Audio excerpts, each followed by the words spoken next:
But one of the main things that the men would do was build canoes. Y la canoa is actually the first indigenous word, Taino word, included in the Spanish language.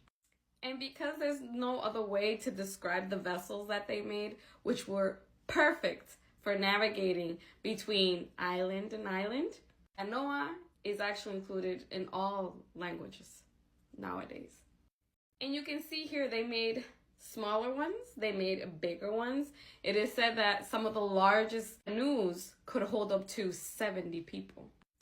So some of the sails will actually be made of algodón, cotton, sarobe in Taino. They would even use palm leaves for the sails of their canoes. They would use la gigante ceiba in order to make the canoes out of the trunks. El guayacán, which I mentioned in the last video, was also used as the tree source for the canoes. The guayacán is where we get the guava berry from. The canoas were so fast that even the galleys, which were the Spanish ships that were their fastest ships, could not keep up with one canoe. So one of the writers of the time, called Oviedo, he explained how they made the canoes, and here's an example step by step. But on page 160, it explains really well here.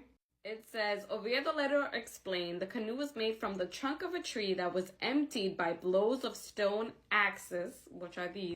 And he says, and they go burning what is beaten little by little. We can see that happening in the top one.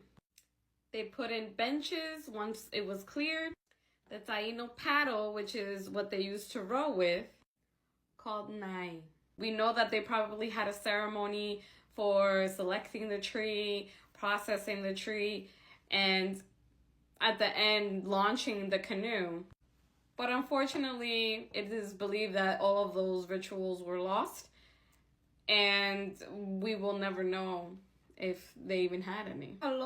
Christopher Columbus, Colon himself, was so impressed by these vessels that this is what he wrote. He said, they go in a manner you would not believe, and they sail all the islands, which are innumerable, and bring their merchandise.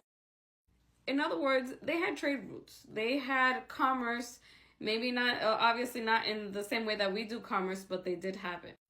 Las Casas, Bartolomé de las Casas, who was a huge defender of indigenous rights, he wrote that they did daily commerce between La Española, or La República, y Puerto Rico.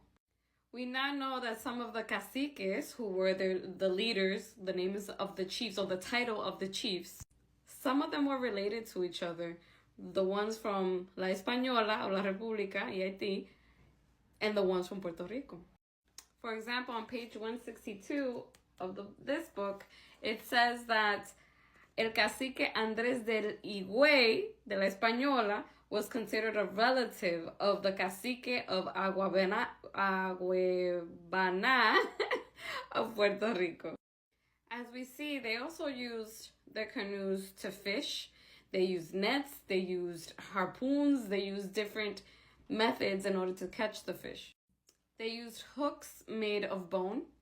They even would knock out the fish with a narcotic plant named Guagua. And this would, make the fish sleepy and make it easier to catch. So canoes came, like we said, in various sizes. And Columbus reported the largest one. Like, in general, they could hold about 70 people. However, Columbus said that he saw a beautiful canoe, because they also painted them.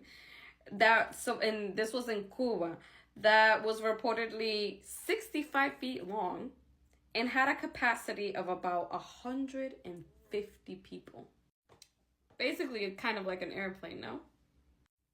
So we know through this that when young boys were shown to have a good ability for swimming, for canoe making, for navigating canoes, they would learn how to navigate by the stars. However, it wasn't as deep as, for example, the Spanish knew a lot more about astrology and how the movement of the moon and the stars worked. And they used it against indigenous people, and I'll tell you about that later on. However, their ability to just navigate between island and island, literally, when Columbus came around, he went from island to island, and he would find in between the islands people just in canoes, just chilling. We're just there. So kind of like this. They were very comfortable with just chilling by themselves in the middle of the sea, just having the time of their lives.